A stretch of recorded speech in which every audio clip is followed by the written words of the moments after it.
Hi, this is Bronislava for HandMadeRukodelky, and today's video is not going to be about knitting. It's going to be inspirational video. However, it is going to have something to do with yarn. And on a recent trip to visit my in-laws, on the way back, when we were driving back with my husband, we visited his friend, and he introduced me to a very nice lady who is a very experienced felter. She has a studio, she has a store, and she's a teacher, educator, traveler, you name it. And it was like really incredible to be in her store. It breathed very positive vibes. Okay, it was like you have to go and see it if you are living in the area, or even if you would like to go and travel and learn from her.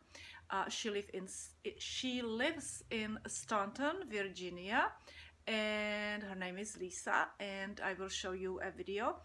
But before I show you what Lisa does and I show you her studio, I want to also show you what I have been doing and what you have to look forward to, which is a baby blanket with this wonderful, beautiful lacy pattern. All right, so here it is. It's right next to me. So this is what I'm working. I'm almost finished, and very soon I will be videotaping how to make this lacy pattern step by step. Okay, and now let's go and see what Lisa has to say. However, I only videotape a couple clips, and they're very short because my camera got full and I had no more room, so it's it kind of finishes abruptly. Forgive me that happened, but at least it's going to go introduce you to felting, and maybe you will consider doing this type of work with yarn as well. So this is called needle felting, and it's done with a specialized barbed needle. It's the dry method of felting, and you just paint with wool. So wherever you want it, you just put it down and you poke. And when you poke, it will adhere the fibers to each other and to the background. And the beautiful thing about needle felting is if you don't like it, then you take it off and you start again. And you can see that this can come all the way through the background, and that's how it adheres. And this allows you to keep dimension so that if you're wet felting, then you can't keep this dimension. So it's a wonderful, easy, beautiful way to get your hands in the fibers, and it doesn't take up much room, and it's such fun. It's better than medication for obsessive compulsive disorder.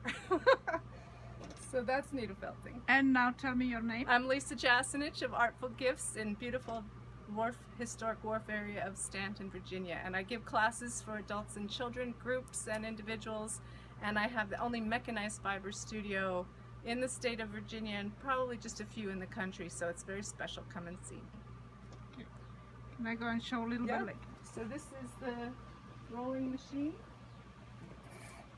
And this does what I was doing by hand, and yes, what the Mongolian people drag behind a horse.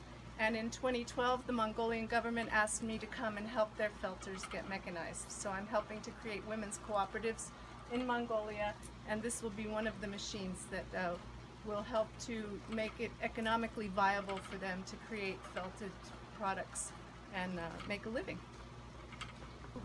Yes, my husband Jim and I moved to the mountains, rural mountains of Virginia 17 years ago to become artists, and we just started to play, and when we went there they had more sheep than people, and they were throwing the wool away. So we decided we should just figure out what we could do with wool. And 17 years later, these fibers have taken us halfway around the world and back. And I've had very wonderful teachers like Mehmet Gergik, a third-generation Turkish felter, Polly Sterling of Australia, who has invented the Nuno felting. She's been my teacher. Liz Clay, who has had her felted collection in a Givenchy Paris runway show. And Daryl Lancaster, couture weaver, has taught me to sew.